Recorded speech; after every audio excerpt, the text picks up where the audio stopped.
La crise sanitaire a divisé les Français.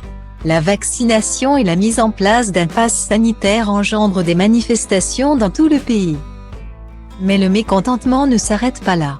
Depuis que le professeur Didier Raoult a évoqué un traitement médicamenteux à base d'hydroxychloroquine.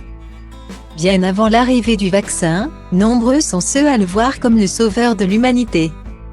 Certes, tous les moyens sont bons pour éradiquer le virus, réussir à vivre avec et sauver des vies. Mais pas à n'importe quel prix.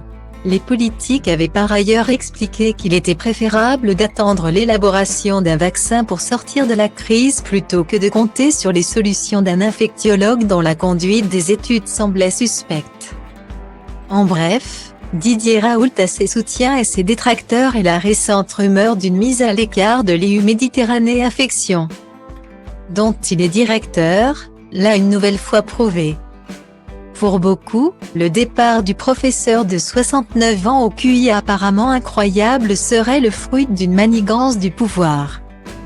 Selon Didier Raoult, son avis de professionnel sur la crise sanitaire et les moyens proposés pour s'en sortir autrement que par le vaccin sont plus un souci qu'autre chose.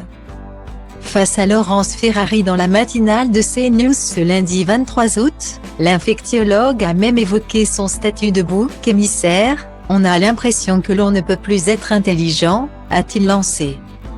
Sur Twitter, des internautes ont donc défendu sa cause et validé son discours.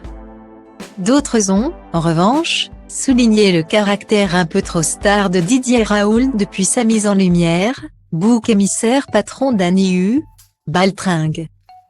Il devrait faire de la politique, il réussit à poser lui-même des questions auxquelles il finit par ne pas répondre. Il ne faut pas confondre être intelligent et avoir le melon. Raoult a fait perdre du temps à la science et de l'argent aux contribuables. Dehors, un bouc émissaire qui a eu tous les postes clés, c'est rare. Un gros melon et une bonne dose de victimisation.